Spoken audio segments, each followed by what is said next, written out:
அனைவருக்கும் அடியேனின் பணிவான வணக்கங்கள். இன்னைக்கு நாம பார்க்கக்கூடிய தலைப்பு வந்து ஜாதகத்தில் 9ஆம் பாவக கொடுப்பனையின் முக்கியத்துவம்.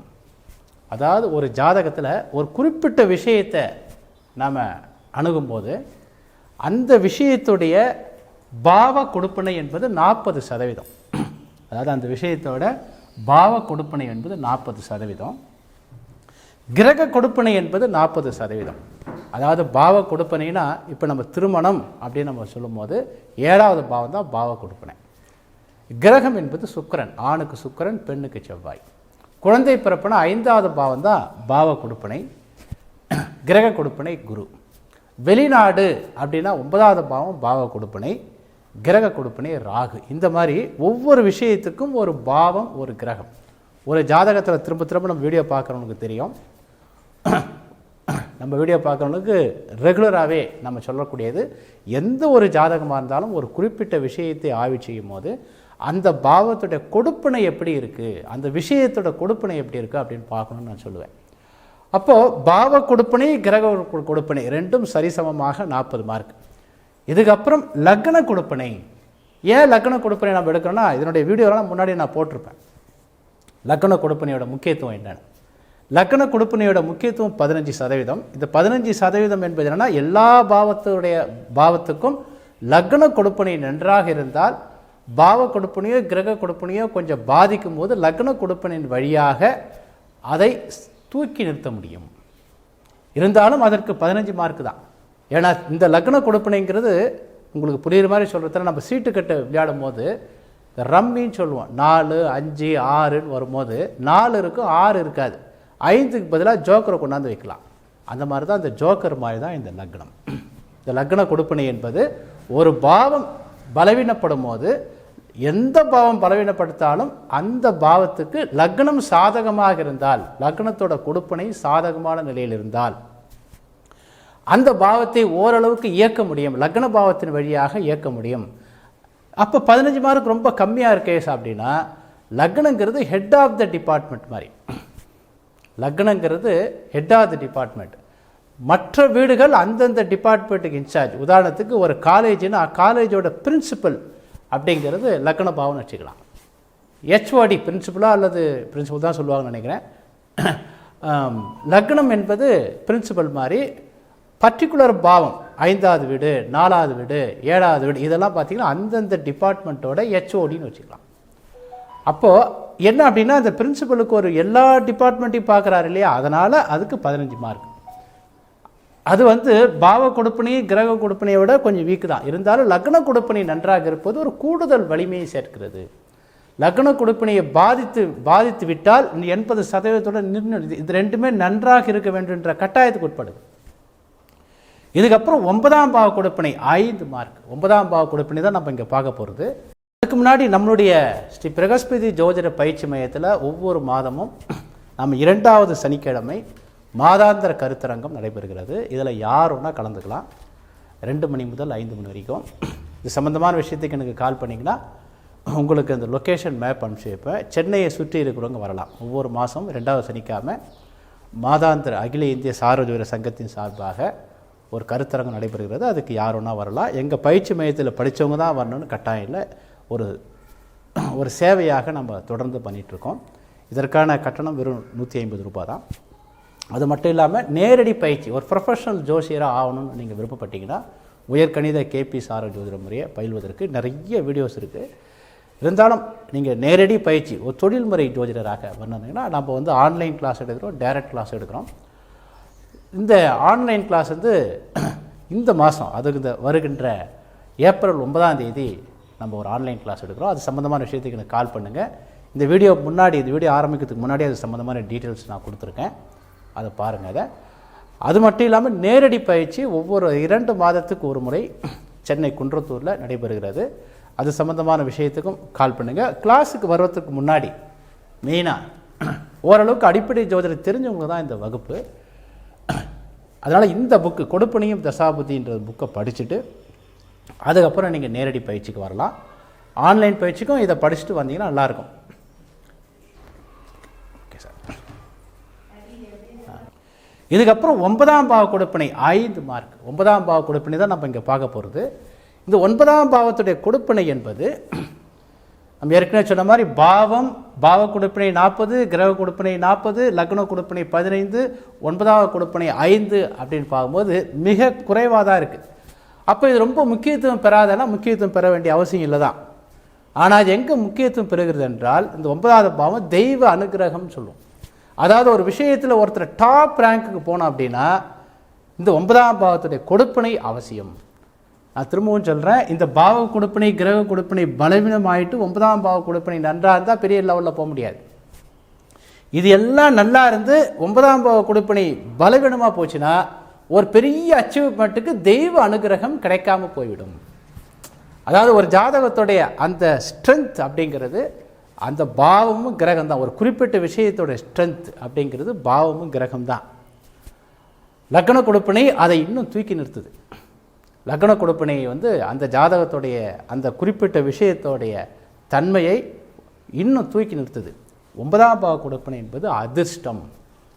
இது 5% தான் அப்படின்னும் போது இதில் முக்கியத்துவம் எதுவும் இல்லாமல் இருக்கிற மாதிரி நமக்கு தோணினாலும் கூட மிகப்பெரிய சாதனையாளர்களுக்கு இந்த 9ஆம் பாவ கொடுப்பினை முக்கியம். அதாவது மனிதர்களை நம்ம 4-5 வெரைட்டியாக பிரிக்கலாம். மிடில் கிளாஸ் அப்படின்னு எடுத்திங்கனாவே அதில் upper middle class, lower middle class இருக்குது. Low class, very low class அப்படின்னு நம்ம பிரிச்சுட்டு வரும்போது இந்த லோ கிளாஸுக்கோ வெரி லோ கிளாஸுக்கோ இந்த 5ஆம் பாவ கொடுப்பினை ரொம்ப முக்கியம் இல்லை. இன்னும் சொல்லப்போனால் மிடில் கிளாஸுக்கும் தேவையில்லை, அப்பர் மிடில் கிளாஸுக்கும் தேவையில்லை. ஒரு கேட்டகரியில் சொல்ல வரேன், நான் வருமானத்தை வச்சு சொல்ல ஒரு கேட்டகரியில் ஒரு துறையில் ஒருத்தர் சாதிக்க வேண்டும் என்றால், மிக உயர்ந்த நிலை அடைய வேண்டும் என்றால் அவர்களுக்கு பாவ கொடுப்பினை கிரக கொடுப்பினையோட சேர்ந்து லக்ன கொடுப்பினை, அது மட்டும் இல்லாமல் 9ஆம் பாவ கொடுப்பினை வரும்போது அவர்கள் எளிதில் வெற்றி பெறுவார்கள். தெய்வ அனுகிரகம் கிடைக்கும். உங்களுக்கு புரிகிற மாதிரி ஒரு எக்ஸாம்பிள் சொன்னால் புரியும். உதாரணத்துக்கு இப்போது எல்லோரும் எக்ஸாம்லாம் எழுதிட்டுருப்பீங்க, +2 எக்ஸாம் எழுதிருப்பீங்க. +2 எக்ஸாமில் கட் ஆஃப் மார்க்குன்னு சொல்லுவாங்க. எனக்கு தெரிஞ்சது சொல்கிறேன். நாங்கள் படிக்கும்போது வேறு இப்போ புதுசாக நிறைய சிஸ்டத்தை கொண்டாடுறதால புரிந்து கொள்கிறதுக்காக கட் ஆஃப் மார்க் 200க்கு 200 மார்க் எடுத்தால் தான் நீங்கள் அண்ணா யூனிவர்சிட்டியில் போய் சேர முடியும். அதாவது மேக்ஸ், பிசிக்ஸ், கெமிஸ்ட்ரியில் உங்களுக்கு கட் ஆஃப் மார்க் 200க்கு 200 எடுத்தால் தான் நீங்கள் அண்ணா யூனிவர்சிட்டியில் போயிட்டு கம்ப்யூட்டர் சயின்ஸில் போய் சேர முடியும். எம்ஐடின்னு சொல்கிறாங்க பாருங்கள், அந்த காலேஜில், அண்ணா யூனிவர்சிட்டி காலேஜில், இதுமாதிரி பெரிய பெரிய காலேஜில் 199 எடுத்தாலும் போக முடியாது, அந்த குரூப் கிடைக்காது. பாருங்கள், இந்த 2 பேருக்கு என்ன வித்தியாசம்? ரேங்க்கில் பார்க்கும்போது 0.5% தானே. நம்ம ஜேஇ எக்ஸாம் எழுதுகிறோம், 95%க்கு மேலே போனால் தான் அங்கே கிடைக்கும். ஜேஇ எக்ஸாமில் இந்த பெர்சன்டைல் அப்படின்னு சொல்லுவாங்க, 95%க்கு மேலே போனால் தான் அங்கே என்னென்னு பார்த்தீங்கன்னா உங்களுக்கு என்ஐடி, ஐஐடி, IIIT இது மாதிரி சொல்கிறாங்க பாருங்கள். அதெல்லாம் 95%க்கு மேலே போனால் தான் அங்கே சீட்டு கிடைக்கும். இப்போ பாருங்கள், 94 ஒருத்தர் எடுக்கிறார், அவருக்கு வாய்ப்பு இல்லை. அப்போ அவருக்கு என்ன வித்தியாசம்? இந்த 1% என்ன ஆகுதுன்னா அவருடைய லைஃப்பை மாற்றுது இல்லையா? இங்கே அதாவது அவுட் ஆஃப் 200க்கு 199 மார்க் ஒருத்தர் எடுத்துட்டாரு, அவருக்கு அந்த இடம் கிடைக்கல, அவருக்கு வேற ஒரு காலேஜ் தான் கிடைக்கும். உதாரணத்துக்கு சொல்கிறேன், அது புரிந்து கொள்றதுக்காக. இதே மாதிரி தான் அரசியலாக இருந்தாலும் சரி, சினிமாவாக இருந்தாலும் சரி, ஒரு பெரிய ஒரு துறையில் உச்சநிலை அடைகிறவங்களுக்கு தெய்வ அனுகிரகம். நீங்கள் நல்லா யோசித்து பார்க்கணும். 200க்கு 200 மார்க் எடுத்துட்டார் இவர் 199 மார்க் எடுத்திருக்கார். இவங்க 2 பேரையும் திருத்தினாங்க இல்லையா, பேப்பர் திருத்தின ஆசிரியர்கள், அவங்க மாற்றி திருத்திருந்தாங்கன்னா ஒருவேளை இவருக்கு 200 கிடச்சிருக்கலாம், இவருக்கு 199 கிடச்சிருக்கலாம். அப்போ அந்த 5% என்பது 9ஆம் பாவ கொடுப்பினை என்பது வாய்ப்புகள், தெய்வ அனுகிரகம் சொல்லுவோம். ஒருத்தர் ஒரு துறையில் வரும்போது அந்த போட்டியாளரில் உங்களுக்கு வின் பண்ணக்கூடிய அந்த தெய்வ அனுகிரகம் ஜஸ்ட் ஒரே ஒரு மார்க்கில், நிறைய பேர் சொல்லுவாங்க ஒரே ஒரு மார்க்கில் மிஸ் ஆகி சார்னுவாங்க. அது பர்சன்டேஜ் பார்க்கும்போது வெறும் 1% தான். அந்த இங்கே பார்த்தீங்கன்னா இங்கே 199க்கும் 200க்கும் பெரிய வித்தியாசம் இல்லை. ஆனால் அந்த 0.5%ல் அவருக்கு கிடைக்கவில்லை. இதில் இன்னொன்று இருக்குது. இதே 200க்கு 200 நிறைய பேர் எடுத்துருப்பாங்க. நல்லா புரிஞ்சுக்கணும். 200க்கு 200 உங்களுக்கு தமிழ்நாட்டு லெவலில் கிட்டத்தட்ட ஒரு 3000 பேர் எடுக்கிறான்னு வச்சுங்களேன். உதாரணத்துக்கு சொல்கிறேன், நான் எனக்கு அவ்வளோ என்ன கான்செப்ட்னு தெரியாது, புரிந்து கொள்றதுக்காக சொல்கிறேன். இவங்க எல்லாருக்கும் சீட்டு கட்சிதானா? இல்லை. இதில் யார் வந்து உங்களுக்கு பிசி எம்பிசி இந்த மாதிரி கேட்டகரியில் இருக்கிறாங்களோ அவங்களுக்கும் இதை விட இன்னொரு கான்செப்ட் இருக்குது. இதில் யாருக்கு டேட் ஆஃப் பர்த் முன்னாடி இருக்கோ அவங்களுக்கு அந்த லக்கு கிடச்சிது. 2 நாள் முன்னாடி ஒருத்தர் பிறந்திருக்கார், இவர் 200 தான், சீட்டு கிடைக்கல. கம்ப்யூட்டர் சயின்ஸ் இன்றைக்கி ரொம்ப இன்வால்மெண்ட்டாக மக்கள் போகக்கூடிய அந்த துறையில் 2 பேருக்கு ஒரே மார்க்கு அப்படின்னு பார்க்கும்போது என்ன பண்ணுறாங்கன்னா கம்ப்யூட்டர் சயின்ஸில் போய் எவ்வளோ மார்க்குன்னு பார்க்கணும், அங்கேயும் ஒரே மார்க்கு. அப்போ என்னென்னு பண்ணால் 2 பேருடைய டேட் ஆஃப் பர்த்தில் யார் முன்னாடி பிறந்திருக்காங்க, ரெண்டாவது யார் பிசி அது ஓசியிலேருந்து பிசி வரவங்களுக்கு அந்த வாய்ப்பு கிடைக்குது, இந்த மாதிரி சொல்கிறோம் இல்லையா, புரிந்து கொள்றதுக்காக சொல்கிறேன் நான். இதுதான் 9ஆம் பாவ கொடுப்பினை. அதாவது ஒரு ஜாதகத்தில் 9ஆம் பாவ கொடுப்பினை நாம் எந்த விஷயத்துக்காக ஆய்வு செய்கின்றோமோ அதற்கு சாதகமாக இருக்க வேண்டும். இதில் ரொம்ப விஷயம், 9ஆம் பாவம் ஜென்ரல் ரூல் 8-12 தொடர்பு கொள்ளக்கூடாது. 9ஆம் பாவம் 8-12 தொடர்பு கொள்ளும்போது 9ஆம் பாவ கொடுப்பினை நசுக்கப்படுகிறது. அதனால் எவ்வளவு திறமை இருந்தாலும் அந்த டாப் கேட்டகரியில் வருவதற்கு அதிர்ஷ்டம் என்பது இருக்காது. நான் திரும்பவும் சொல்கிறேன், 9ஆம் பாவம் அதிர்ஷ்டம், லக்ன கொடுப்பனை என்பது சுய முயற்சி. இங்கே லக்ன கொடுப்பனைக்கு தான் மார்க் அதிகம். இங்கே இவருக்கு கிடைக்குது இவருக்கு கிடைக்கலன்னும் போது இவருக்கு அதிர்ஷ்டம்னு சொல்ல முடியாது, அதிர்ஷ்டம் தான், ஆனால் ஒரு மைனர். ஆனால் இவரும் திறமைசாலி தான், இவரும் திறமைசாலி தான். இந்த திறமைகள் எப்படி வருது? பாவ கொடுப்பினை, கிரக கொடுப்பினை, லக்ன கொடுப்பினை மூலமாக நிர்ணயிக்கப்படுகிறது. அப்போ 9ஆம் பாவ ஜஸ்ட் இந்த 9ஆம் பாவ கொடுப்பினை சரியில்லாமல் போகும்போது வாய்ப்புகள் நமக்கு கிடைக்காது, அதிர்ஷ்டம் நமக்கு வராது. 9ஆம் பாவம் 8-12 அப்படின்னு தொடர்பு கொள்ளும் போது ஒரு மனிதனுக்கு அதிர்ஷ்டம் கிடைக்காது. இதே 9ஆம் பாவம் 5-9வது வீட்டை தொடர்பு கொள்ளும் போது, நம்ம தமிழ் எல்லாருக்கும் தெரியும் 8-12 5-9 தான் நான் தீமைன்னு சொல்லுவேன். 9ஆம் பாவம் 5-9 தொடர்பு கொள்ளும்போது செயல்படுவதற்கான வாய்ப்புகளை இறைவன் நமக்கு தரமாட்டார்.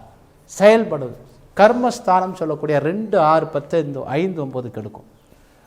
அப்போ எந்த விஷயத்துக்கு எடுத்தாலும் 9ஆம் பாவம் 8-12 அல்லது வெறுமனே 5-9 5 அல்லது 9 தொடர்பு கொள்ளும் போது ஒரு மனிதன் செயல்படக்கூடிய ஆற்றலை அவனுக்கு தராது, அவனுக்கு அந்த வாய்ப்பு வராது. தெய்வ அனுகிரகத்தின் மூலமாக ஒரு பதவி, 10வது பாவம் பதவின்னு சொல்கிறோம், அந்த பதவிக்கு 8-12வது வீடு. ஏன் பதவின்னு சொல்கிறேன்னா 10வது பாவம் தான் கர்மஸ்தானத்தில் உயர்ந்த ஸ்தானம். கர்மஸ்தானம் சொல்லக்கூடிய 2, 6, 10 இதை கர்மஸ்தானம் சொல்லுவோம். இந்த 2, 6, 10ல் 2வது வீட்டை விட 6வது வீடு வலுவானது, 6வது வீட்டை விட 10வது வீடு வலுவானது. ஏன்னா திரிகோண பாவங்கள் ஒன்றை விட ஒன்று வலுவானதை நம்ம சொல்லிட்டு இருக்கோம்.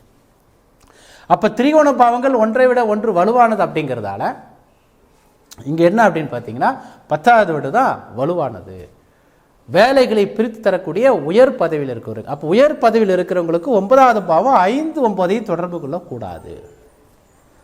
வெறுமனே 8-12 எல்லா விஷயத்துக்கும். ஏன்னா அந்த 8-12 என்பது அகம்புறம் 2த்தையும் கெடுக்கிற பாவங்கிறதால தெய்வ அனுகிரகத்தை முழுதுமாக நசுக்கக்கூடிய பாவம். ஆனால் 9ஆம் பாவம் 5-9 என்னும் போது இது 9ஆம் பாவத்தை கெடுக்கல, ஆனால் தெய்வ அனுகிரகத்தின் மூலமாக பதவிக்கு செல்ல முடியாது. இந்த பதவின்னு சொல்லக்கூடிய 10வது பாவத்துக்கு இது 8வது வீடாகவும் இது 12வது வீடாகவும் அமைந்தது. அப்போது என்ன அப்படின்னா இந்த 9வது பாவம் 8-12 தொடர்பு கொள்ளக்கூடாது, 5-9 தொடர்பு கொள்ளக்கூடாது. அதேமாதிரி ஒருத்தர் என்ன துறையில் இருக்கிறாரோ, என்ன துறையை விரும்புகிறார், என்ன துறையில் அவர் சாதிக்க விரும்பணும்னு நினைக்கிறாரோ அவருக்கு அந்த பாவத்துக்கு 8-12வது வெட்டி தொடர்பு கொள்ளக்கூடாது. உதாரணத்துக்கு ஒருத்தர் சினிமா இண்டஸ்ட்ரியில் அரசியலில் சாதிக்கணும்னு விரும்புகிறார் அப்படின்னா அரசியல் என்பது 5வது வீடு. அப்போ 5வது வீட்டை கெடுக்கக்கூடிய 5வது வீட்டை கெடுக்கிற பாவம் எது? 4, 8, 12 5வது வீட்டை கெடுக்கிற பாவம். 5வது வீட்டுக்கு இது 12, 5வது வீட்டுக்கு இது 4, 5வது வீட்டுக்கு இது 8. அப்போ இந்த 9வது வீடு அரசியல் இருக்கிறவங்களுக்கு 4, 8 அப்படின்னு தொடர்பு கொள்ளும் போது அரசியலில் அவங்களுக்கு தெய்வ அனுகிரகம் கிடைக்காது. அப்படி புரிஞ்சுக்கணும். அப்போ இந்த 9ஆம் பாவ கொடுப்பினோட முக்கியம் என்ன அப்படின்னா ஒரு உயர்ந்த நிலையில் இருக்குது. எல்லா மனிதர்களுக்கும் பொதுவானது அல்ல, எல்லா மனிதருக்கும் பொதுவானது பாவக்காரகம் கிரகக்காரகம் ஒரு லெவலை தாண்டி வந்தாச்சு. ஒரு லெவலை தாண்டி வரும்போது அந்த லெவலில் இன்னும் அடுத்த நிலை என்ன, ஒரு முழு வெற்றி அடைய வேண்டும் அப்படின்னா தெய்வ அனுகிரகம் இல்லாமல் ஒருவர் உயர்ந்த நிலையை அடைய முடியாது. அந்த தெய்வ அனுகிரகம் என்பது எல்லாருக்கும் அப்படியே கிடைச்சிருதில்லை. உதாரணத்துக்கு இந்த 200 மார்க் 2 பேர் 200 வாங்கிட்டாரு, ஒருத்தர் ஓசி கம்யூனிட்டி, ஒருத்தர் பிசி. அப்போ அந்த பிசிக்கு அந்த வாய்ப்பு கிடைக்குது அப்படின்னு பார்க்கும்போது அங்கே அதிர்ஷ்டம்னு ஒன்று இருக்கு இல்லையா? அந்த அதிர்ஷ்டம் அந்த அதிர்ஷ்டம் தான் இங்கே 5%, 9ஆம் பாவ கொடுப்பனை. அப்போ ஒரு ஜாதகத்தில் 9ஆம் பாவம் நன்றாக இருக்க வேண்டும். அது மட்டும் இல்லாமல் 9ஆம் பாவம்னு வரும்போது நம்ம என்ன பண்ணலாம்னா குரு அப்படின்ற கிரகத்தை எடுத்துக்கலாம். இந்த குரு என்ற கிரகம் 9ஆம் பாவ கொடுப்பனை வீக்காக போய்விட்டால், உதாரணத்துக்கு 9வது பாவம் ஒரு ஜாதகத்தில் 8னே தொடர்பு கொள்ளுது, உதாரணத்துக்கு 2-8ன்னு தொடர்பு கொள்ளுது அப்படின்னா 9ஆம் பாவம் கொஞ்சம் பாதிக்கப்படுகிறது. வெறும் 8னா ரொம்ப மோசம், 2-8னா கொஞ்சம் அந்த பாதி பலம் தான் வருது. இந்த 5%ங்கிறது 2.5% தான் வருதுங்க. ஏன்னா 8வது வீட்டை 2வது வீடு கண்ட்ரோல் பண்ணிடும். ஆனால் அதே ஜாதகத்தில் குரு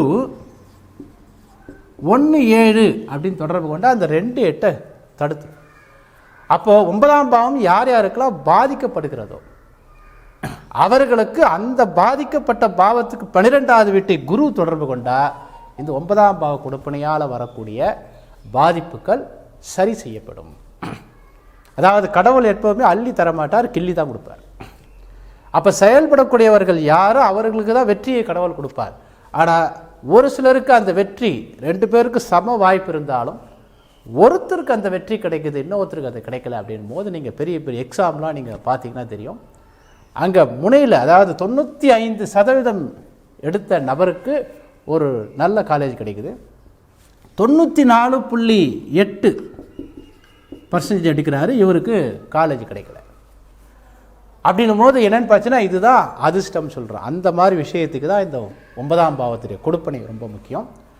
ஒரு துறையில் சாதிக்க வேண்டும் அப்படின்னு பார்க்கும்போது 9ஆம் பாவத்துடைய கொடுப்பனை சாதனையாளருக்கு, இங்கே சராசரி நபருக்கு இல்லை. நான் திரும்பவும் சொல்கிறேன், நான் இங்கே பேசக்கூடிய விஷயங்கள் எல்லாமே சாதனையாளர்களுக்கு 9ஆம் பாவம் முக்கியம். சராசரி, ஏன்னா 9ஆம் பாவத்துடைய முக்கியங்கிறது இந்த 94.8% அப்படின்னு சொல்கிறோம் இல்லையா, இது கடந்து எப்படி வந்த பாதை எப்படி பாருங்கள், ரொம்ப கடினமாக தான் வந்திருப்பார் அவர். அந்த வகையில் 9ஆம் பாவத்துடைய கொடுப்பனை ஒரு ஜாதகத்தில் ஒரு முக்கியத்துவம் பெறுகிறது. நம்ம 12 பாவத்துக்கு எல்லா விஷயத்துக்கும் ஒவ்வொரு பாவத்துக்கும் ஒரு கிரகம் பாவம் சொல்லிட்ட பிறகு ஜென்ரலைஸ்டு அடிப்படையான விஷயத்தை லக்ன கொடுப்பனைங்கிறது எல்லா பாவத்துக்கும் துணை நிற்குது. அதுக்கப்புறம் லக்ன கொடுப்பனைக்கு அடுத்து வரக்கூடிய கொடுப்பனை 9ஆம் பாவ கொடுப்பனை என கூறி இந்த வீடியோ முடிக்கிறேன். அடுத்த வீடியோவில் வேற ஒரு டாப்பிக்கில் நம்ம பேசுவோம். நன்றி, வணக்கம்.